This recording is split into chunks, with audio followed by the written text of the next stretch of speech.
So hello everyone, আশা করি সবাই খুব ভালো আছো আর হরর টকিজ শুনছো।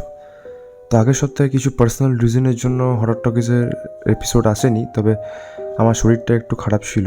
তো যাই হোক, আজকে হরর টকিজ আসছে এবং এটা কিন্তু মানতে হবে, আমাদের পশ্চিমবঙ্গে কিন্তু প্রচুর ঠান্ডা পড়েছে এবারে, ঠিক আছে? মানে ঘর থেকে যারা বেরোচ্ছ এই ঠান্ডাতে প্রপার প্রিকশনস মেনে ঘর থেকে বেরো এবং যতটা পারবে গরম জল খাওয়ার ট্রাই করো, মানে যেসব প্রিকশনস হয় আর কি। যাই হোক, তো আশা করি এক সপ্তাহ যারা হরর টকিজের ভিউয়ার্স তারা আশা করি হরর টকিজকে অত্যন্ত মিস করেছো। আমি তো মিস করেছি তোমাদেরকে অন্তত, ঠিক আছে?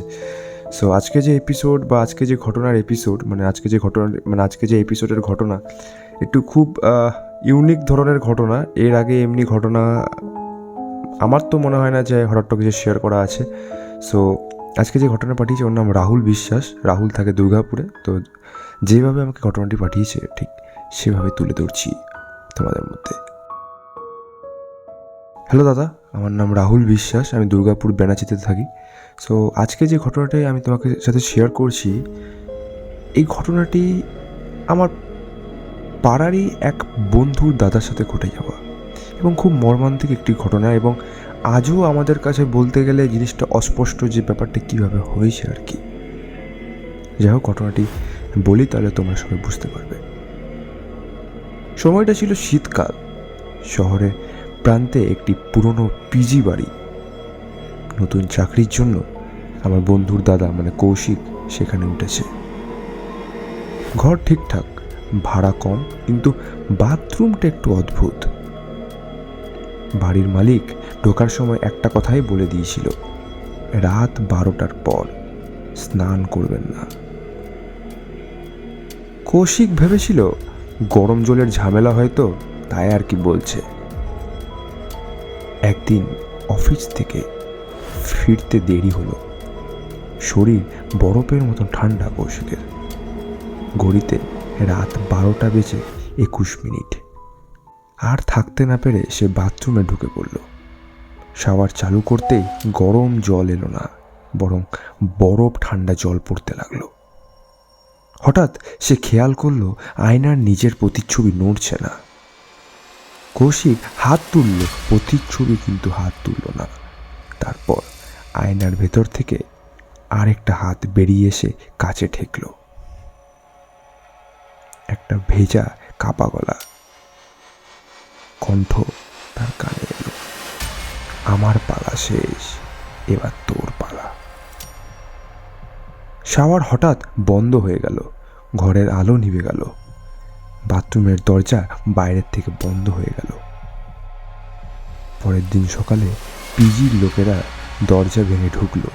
বাথরুম একেবারে শুকনো, কিন্তু আয়নায় কুয়াশা দিয়ে লেখা, রাত 12টার পর কেউ একা স্নান করে না।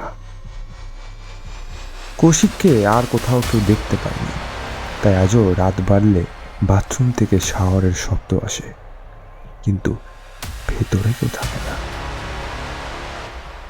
দাদা, এই ছিল ঘটনা, একটা ছোট্ট ঘটনা, বাট ঘটনাটি আশা করি তোমারও খুব মানে মনে লেগেছে আর কি, যে এমনি আদৌ ঘটনা হতে পারে, ঠিক আছে? আমরা যখন শুনেছিলাম ঘটনাটি আমাদেরও সে একই রিয়াকশন হয়েছিল। যাই হোক, শেয়ার করলাম। আমার বন্ধুর দাদা আজকে আমাদের মধ্যে আর নেই এবং কীভাবে নেই সেটাও আমরা জানি না বলতে গেলে।